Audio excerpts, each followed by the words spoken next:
Hello everyone, welcome back to my YouTube channel Wangshan and emotions. I hope आप सब अच्छे होगे। अच्छे नहीं तो हो जाओ यार। ये I am not your wife का पार्ट 2 है। लास्ट पार्ट में हमने देखा था कि यानली का शादी वांगजी से हुआ था और यानली वापस जाते हुए मतलब जब वो अपना ससुराल जा रहा था तो वो बहुत ज़्यादा रो रहा था। एंड उसे चुप कराने के लिए वांगजी ने कहा था आई एम सॉरी। देन उसने कहा था कि ये शादी नकली है। तब जाके यानली बहुत ज़्यादा शॉक हो गई थी और वो शॉक में ही वांगजी को देख रही थी। वही अकेली नहीं थी जो शॉक हुई थी, बल्कि सिचेन भी शॉक हो गए थे। वो भी वांगजी को देख रहे थे। वांगजी ने खुद भी एक बार यानली को देखा, एक बार अपने भाई को, एक बार उस ड्राइवर को, क्योंकि वो भी बहुत ज़्यादा शॉक था बेचारा। वांगजी ने उसकी शक्ल को आईने से देखा था। वांगजी ने कहा मेरा मतलब है नॉर्मल नहीं है, जैसा नॉर्मल होता है।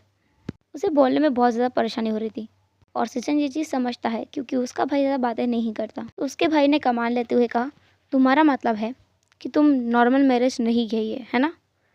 वांगजी ने हाँ में सिर हिलाया। देन सिचेन ने पूछा तो कैसा मैरिज है, और अगर तुम इसे नकली में करना चाहते थे तो तुमने मुझे पहले क्यों नहीं बताया, तुमने ये शादी किया ही क्यों। वांगजी ने कहा मेरा मतलब यह था कि ये शादी इनकी मर्ज़ी से नहीं हुई तो असली कहाँ हुई। तो जब इनकी मर्ज़ी हो जाएगी इसमें, मतलब जब इनको मैं पसंद आ जाऊँगा तो इनकी भी मर्ज़ी हो जाएगी इसमें, तो ये असली शादी हो जाएगी। सिचेन ने यानली की तरफ देखा और कहा क्या आपको ये शादी पसंद नहीं है, आप इस शादी से खुश नहीं हैं। यानली बोलना तो चाहती थी कि नहीं है, वो चीख चीख के बोलना चाहती थी कि उसे अभी यहाँ उतार दो, छोड़ दो उसे अकेला। लेकिन उसने कहा ऐसी कोई बात नहीं है, मैं बस मेरे मेरे पेरेंट्स को मिस कर रही थी। फिर उनके बीच में और ज़्यादा बातें नहीं हुई। सिचेन को अपने भाई पर शक तो हो रहा था, उसने कुछ ना कुछ तो किया है सोच करके, क्योंकि अचानक से उसने ही कहा था उसे यानली से शादी करनी है। फाइनली वो कार रुकती है एक जगह जा कर के। यानली जो कि अपने में मस्त मग्न थी, वो अपने ख्यालों से बाहर आती है। उसके लिए दरवाज़ा खुलता है, वो बाहर निकल के आती है और सामने वो जो देखती है उसे देखकर उसकी आंखें खुली की खुली रह जाती है।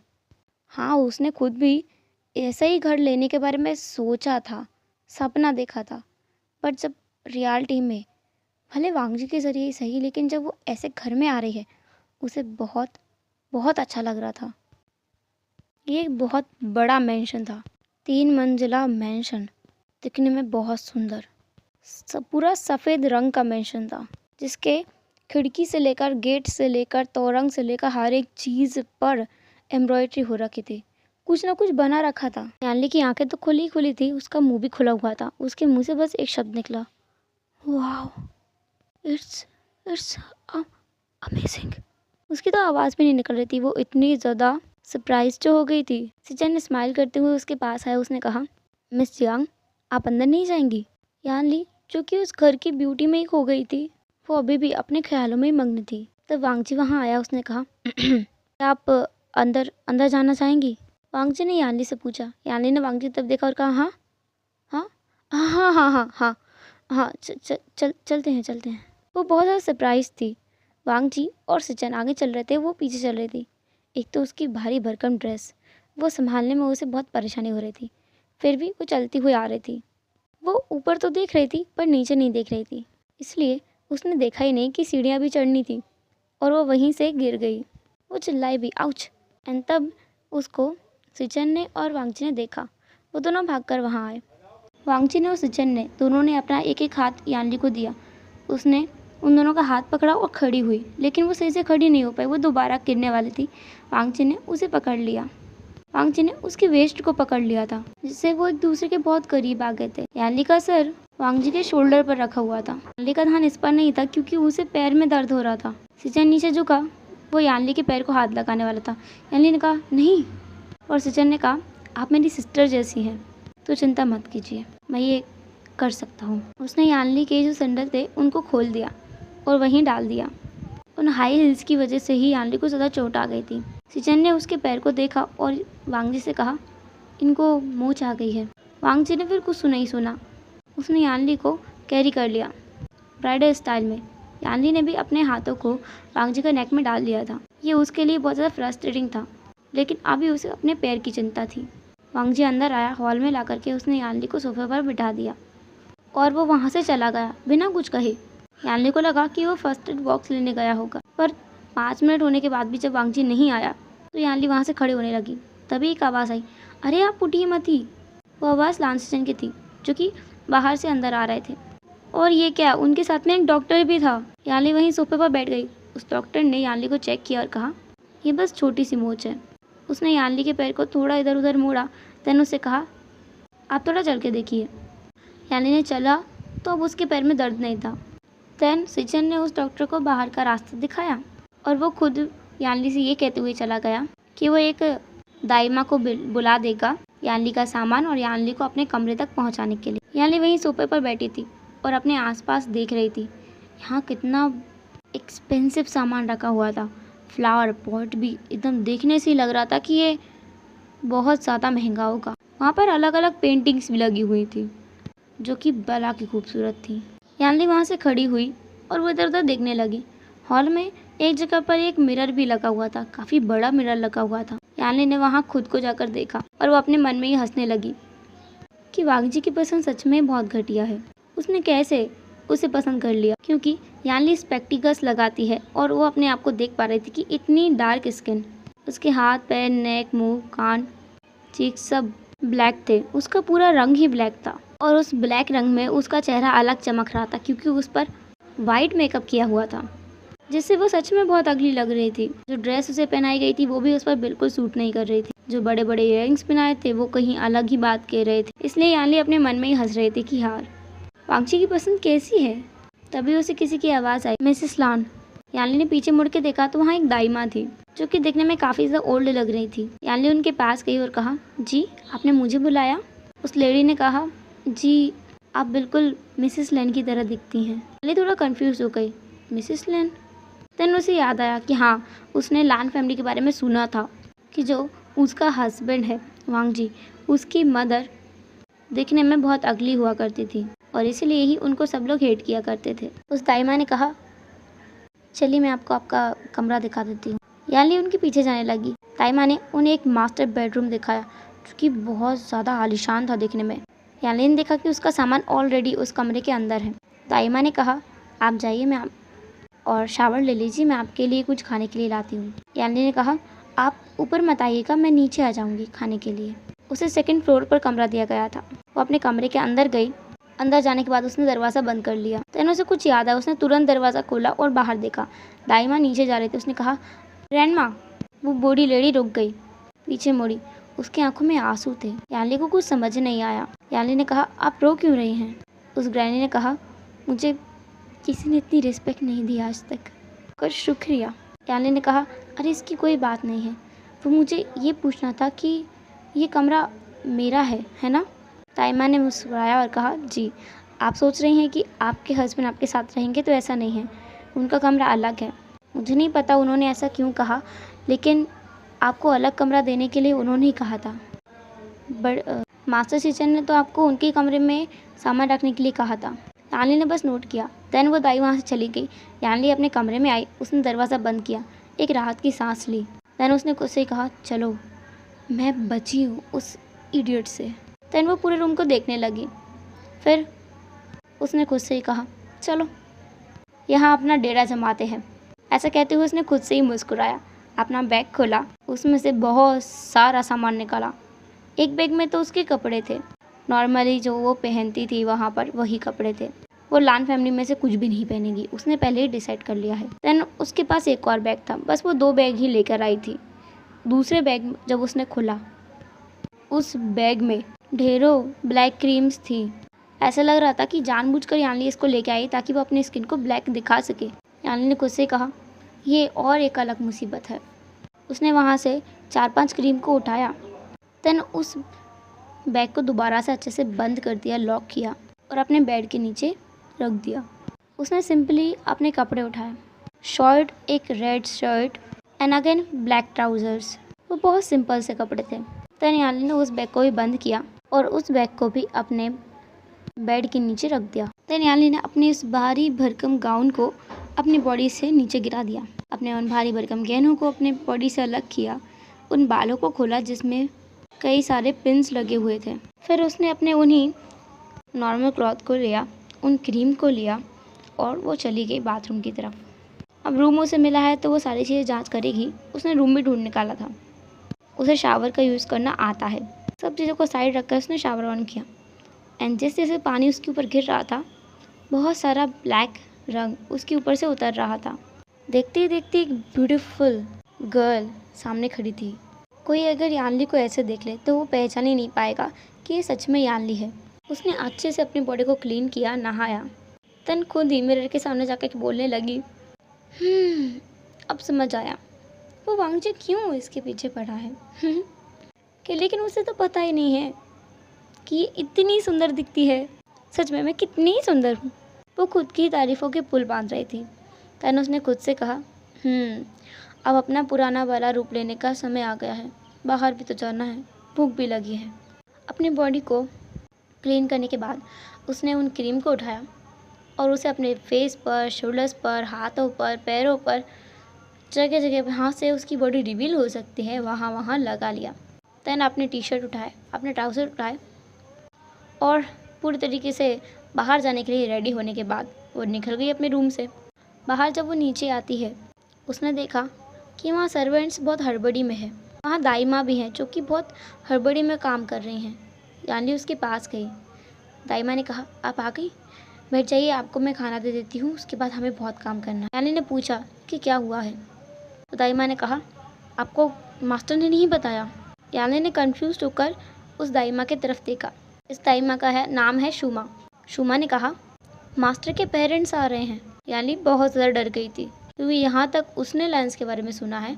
उन लेंस के पेरेंट्स उसके चिन्मय, लानमन हुआ, सी हुआ और लान चिरन तीनों ही अमेरिका चले गए थे अपने नेफ्यू को यहाँ छोड़ करके।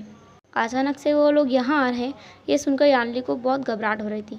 तन उसने खुद से कहा, उसने थोड़ी कुछ गलत किया है और जो किया है वो किसी को पता वैसे भी नहीं चल रहा है। तो वो अपना खाना खाने लगी। कुछ टाइम बाद एक सर्वेंट उनके पास आया। उसने कहा, मैडम, आपको मास्टर ने उनके रूम में बुलाया है। यानली का खाना तो खो गया था। उसने कहा, किसने? उस सर्वेंट ने कहा, मास्टर ने। अब बेचारी यानली को तो रूम ही नहीं पता कि किस मास्टर ने बुलाया, सीचन ने या वांगची ने। तो वो सर्वेंट उसे लेकर गया एक कमरा जो कि बाहर से तो ऐसा लगता है कि शेर की गुफा हो। यानली उसके अंदर गई। उसने देखा बेड पर वांगची बैठा हुआ है। उसने यानली से कहा कि वो अंदर आ सकती है और दरवाज़ा बंद कर दे। यानली ने वैसा ही किया। वो खुद भी वहीं वांगजी के पास आकर खड़ी हो गई। वांगजी ने कहा, बैठो। यानली वहीं बैठ गई। वांगजी ने कहा, एक लंबी सांस लेने के बाद, मुझे अच्छे से पता है तुम्हें कोई किसी से शादी करने में इंटरेस्ट नहीं है क्योंकि तुम्हें गर्ल्स में इंटरेस्ट है ना? यानली कंफ्यूज थी और उसे गुस्सा भी आ रहा था। ये कौन सा पर्सन है उसे जज करने वाला? उसे क्या पसंद है क्या पसंद नहीं है ये वही जानती है। फिर भी उसने कुछ नहीं कहा। वांगजी ने कहा, मुझे भी ये शादी नहीं करनी थी क्योंकि मुझे लड़कों में इंटरेस्ट है। यानली शॉकिंगली वांगजी को देख रही थी। उसने कहा, क्या? वांगजी ने कहा, मुझे लड़कों में इंटरेस्ट है, लेकिन मेरी फैमिली मुझे इंसिस्ट कर रही थी शादी करने के लिए। और जब मुझे तुम्हारे बारे में पता चला तो मैं तुमसे मिलना चाहता था, लेकिन उसके पहले ही तुम मुझे मॉल में दिख गए और मेरे भाई ने हम दोनों को साथ में देख भी लिया था। मुझे ये मौका बहुत अच्छा लगा। मैंने उससे कहा कि मुझे तुमसे शादी करनी है। वरना तुम्हें क्या लगता है तुम्हारे घर का एड्रेस क्या हम लोगों ने ऐसे ही निकलवा लिया? मैं तुम्हारे बारे में पहले से सुन रखा था। यानली पूछना चाहती थी कि वांगजी उसके बारे में कैसे सुन रखा था क्योंकि वो तो कितनी पुअर फैमिली से बिलोंग करती है। यानली को डर लग रहा था क्या वांगजी को उसका सच भी पता है, उसका टॉप सीक्रेट? देन वांगजी ने दोबारा शाय किया और कहा, तुम वो कर सकती हो जो तुम करना चाहो, तुम्हें मुझसे सपोर्ट मिलेगा। और जैसा कि मुझे पता है कि तुम्हें लड़कों में इंटरेस्ट नहीं है तो ये बेस्ट चॉइस थी तुम्हारे लिए भी मेरे लिए भी। मैं शादी से पहले तुमसे बात नहीं कर पाया, इसके लिए सॉरी। तन वांगजी वहाँ से खड़ा हुआ। उसने कहा, अब तुम जा सकती हो। उसने यानली की बात एक बार सुनी भी नहीं, उससे कुछ पूछा भी नहीं, डायरेक्ट उसको जाने के लिए बोल दिया। यानली खुद भी निकल गई। उसे भी कुछ पूछने का मौका ही नहीं मिला था तो वो कैसे पूछती। यानली सोच रही थी ये क्या हो रहा है उसके साथ। चलो अच्छा ही है, इस इंसान से वो बची तो कम से कम। लेकिन क्या सच में अब वो इससे बच पाएगी? अब यानली को ज़्यादा डर लग रहा था और वो डर उसके फेस पे साफ साफ दिखाई दे रहा था। ये जानकर कि वांगजी को लड़कों में इंटरेस्ट है उसे यकीन ही नहीं हो रहा था। उसने अपने माइंड को ही साफ किया और वो नीचे आई दोबारा से, जहाँ पर काफ़ी ज़्यादा शांति थी। ऐसा लग रहा था कि जो आने वाले थे वो आ गए हैं। यानली ने देखा कि मेन गेट से कुछ लोग अंदर आ रहे हैं। उस घर में ज़्यादातर ट्रांसपेरेंट वॉल्स थी, कांच की दीवारें, सिर्फ रूम को छोड़ करके कांच की दीवारें हर जगह थीं। इवन बाथरूम में तक ट्रांसपेरेंट वॉल थी कि रूम में अगर कोई है तो उसको बाथरूम का सारा नज़ारा आराम से दिख जाए। तो यानली देख पा रही थी सिचेन और सिचेन के साथ में कुछ लोग आ रहे हैं। पीछे काफ़ी सारे सर्वेंट्स उनके बैग्स उठाते हुए आ रहे हैं। इतना सारा सामान लेके आए थे वो लोग, ऐसा लग रहा था यहाँ से ज़िंदगी भर जाने का विचार ना हो। वो सब लोग वहाँ आ गए थे। यानली वहीं डम्बफाउंडेडली खड़ी थी। वो सब लोग तो लिविंग एरिया में जाकर बैठ गए थे। यानली फिर भी वहीं खड़ी थी। चैन ने उसे वहाँ बुलाया तब जाके वो होश में आई। वो वहाँ सबके पास गई। उसने सबको ग्रेट किया। उसने देखा कि इसमें से वो 2 लोगों को तो पहचान रही है। एक जो चिंगेंजुन है वो, सॉरी लानमैन हुआ है वो, दूसरा लानकुरन। लेकिन तीसरी लेडी जो वहाँ बैठी है उसे वो नहीं जानती। ये लेडी दिखने में बहुत ज़्यादा खूबसूरत है। सिचेन वहीं खड़ा था। उसने यानली से कहा कि वो बैठ सकती है। सामने वाले सोफे पर यानली भी बैठ गई। वो बहुत ज़्यादा नर्वस थी। उसके हाथों से भी पसीना आ रहा था, सिर से भी पसीना बह रहा था, एसी में भी। सिचेन ने मुस्कुराते हुए कहा, मिस जियांग। तभी वह ब्यूटीफुल लेडी जो सामने यानली की बैठी थी उसने कहा, सिचेन वो अब जियांग नहीं है, वो अब लान है, तो उसे मिसेस लान कह सकते हो। सिचेन ने कहा, पर माँ सब लोग तो आपको उस नाम से बुलाते हैं। यानली बहुत ज़्यादा सरप्राइज थी। माँ? तो क्या ये सी हुआ है? लेकिन कैसे? उसने सी हुआ की पिक्चर देखी है इंटरनेट पे। सी हुआ ऐसी नहीं दिखती, वो तो कितनी ज़्यादा अगली है। सी हुआ ने जैसे यानली की आंखों को पढ़ लिया था। उसने मुस्कुराते हुए कहा, मुझसे बाकी सब कहते हैं पर तुम उससे मिसेस लैन ही कहोगे, ठीक है? सिचेन ने नोट किया। देन सी हुआ ने यानली की तरफ देखा और कहा, मैं सी हुआ हूँ, मेरे बारे में सुना तो बहुत होगा तुमने। यानली ने अपना सर अनकॉन्शियसली हिला दिया हाँ में। देन सिचेन ने कहा, मैं तुम्हें इंट्रोड्यूस कराता हूँ। वैसे तो इंटरनेट पे सब मिल जाते हैं बट सामने बैठकर बात करना अलग बात होती है। ये अंकल हैं, ये फादर हैं और ये मदर एंड ये हैं मिसेस लान, वांग जी की। लानकुरन ने कहा, वाइफ। यानली के मन में चल रहा था वो बोलना चाहती थी, I am not his wife, पर उसने कुछ नहीं कहा। थोड़ी देर में वांग जी भी वहाँ आ गया। बिल्कुल साइलेंटली इमोशनलेस फेस के साथ में वो यानली के पास जा कर के बैठ गया, बस थोड़ी सी दूरी बना करके, जिससे उनके हाथ पैर कुछ भी टच ना हो। सी हुआ ने उछलते हुए कहा, वांग जी तुमने बताया नहीं कभी। तुम्हें कि कोई पसंद था? तुम्हें पहले बताना चाहिए था बेबी। वांग जी ने कुछ भी नहीं कहा। उनके बीच में थोड़ी सी बातें और होती हैं। देन सी हुआ ने यानली के हाथों को पकड़ा और कहा, चलो इन सबको बातें करने दो, हम लोग अपनी बातें करते हैं। वो उसे ले करके उसी के कमरे में आई। उसके कमरे में आने के बाद में उसने दरवाजे को अच्छे से बंद किया। देन यानली को उसने बेड पर ही बिठा लिया अपने साथ और कहा, सोसाइटी के सामने झूठ बोलना चलता है पर अपनों के सामने झूठ बोलना इट इज़ नॉट फेयर, है ना? यानली कन्फ्यूजन में देख रही थी कि ये कहना क्या चाहती हैं। सिहुआ ने कहा, अगली बार से ना क्रीम का यूज़ करो तो थोड़ा यहाँ भी लगा लेना। उसने यानली के बालों के बिल्कुल पास में वहाँ टच किया। यानली बहुत ज़्यादा शॉक में हो गई थी। वो बहुत ज़्यादा घबरा गई। उसने कहा, क्रीम? ऐसा तो कुछ भी नहीं है। सिहुआ ने अगेन यानली का हाथ पकड़ा, उसे किश करके मिरर के सामने लेके आई। उसने कहा, यहाँ चेक करो। यानली ने वहाँ देखा तो हाँ, बिल्कुल ज़रा सी स्किन छूट गई थी उससे, जहाँ पर उसने उस ब्लैक स्किन कलर को नहीं लगाया था। यानली को लगा कि किसी ने उसके ऊपर 100 टन ठंडा पानी डाल दिया हो। सिहुआ ने कहा, कोई बात नहीं, तुम बताना चाहोगी तुम ऐसा क्यों करती हो? मैं भी करती थी, इसलिए लोग मुझे आज भी अगली मानते हैं। मेरे रीज़न्स अलग थे, तुम्हारे क्या रीज़न रहे हैं? यानली बहुत शर्मिंदा फील कर रहे थे अपने ऊपर। उसकी पहली बार चोरी पकड़ी गई है। आज तक उसके पेरेंट्स को तक नहीं पता कि उसका रंग बिल्कुल फेयर है। यानली ने कुछ नहीं कहा जब मैडम सिहुआ की बातों पर। तो सिहुआ ने कहा, कोई बात नहीं, जब तुम्हें ठीक लगे तब बोल सकते हो। वैसे अब मुझे मेरी डॉटर इन लोग का सही फेस तो दिखाओ। यानली हेजिटेट कर रही थी। तो सिहुआ ने कहा, देखो मैं किसी को नहीं बताऊंगी जब तक तुम नहीं चाहते तब तक। अगर तुम नहीं चाहते तो तुम वांग जी को भी मत बताना। जब तक कि तुम हैंडल कर सकते हो तुम करते रहो, मैं तुम्हारे सपोर्ट में हूँ। यानली को लगा नहीं था कि इतने जल्दी सिहुआ उसके सपोर्ट में आ जाएगी। उसकी खुद की मदर उसके सपोर्ट में नहीं रहती। फिर भी यानली बहुत ज़्यादा ब्लेस्ड महसूस कर रही थी। उसने तुरंत ही सिहुआ को गले लगा लिया। उसे ऐसा लग रहा था कि उसे एक फैमिली मिल गई हो, उसे एक माँ मिल गई हो, जैसी माँ वो चाहती थी। सिहुआ ने कहा, अरे बस बस बस, इतना इतना प्यार से तो मुझे डायबिटीज़ हो जाएगा। यानली ने हंस दिया। सिहुआ भी हंसने लगी। उसने कहा, जाओ जाकर अपना फेस वॉश करके आओ, मुझे भी तो देखने दो मेरी डॉटर इन लॉ रियलिटी में कैसी दिखती है। सिहुआ की इस बात पर यानली ने नोट किया। वो बाथरूम में चली गई। उसने हेजिटेट किया लेकिन अपना फेस वॉश किया सोप से। वॉश करने के बाद उसने खुद को ही मिरर में देखा। तब उसने कहा, मैं सच में पकड़ी जाऊंगी इस बार भी, ऐसा होना नहीं चाहिए। देन वो उस रूम के बाहर आ गए। सिहुआ ने जब उसका चेहरा देखा तो वो अपना मुंह खोले ही देखे रह गई। यानली इतनी ज़्यादा सुंदर दिख रही थी उसे।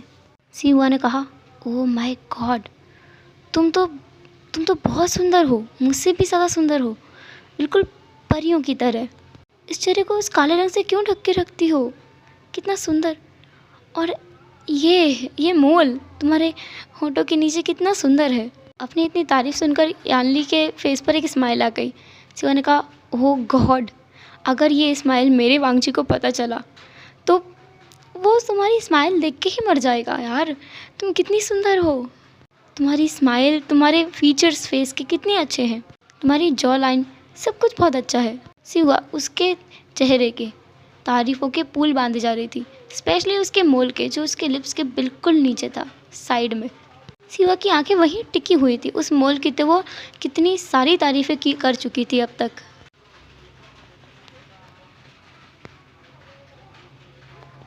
हेलो एवरीवन, तो कैसा रहा आज का पार्ट। अब कल के पार्ट में आपको एक बड़ा सरप्राइज़ मिलेगा, आज के पार्ट में ही मिला है। चलो फिर मिलते हैं कल के पार्ट में, तब तक के लिए tata, take care, bye bye, अपना ख्याल रखना।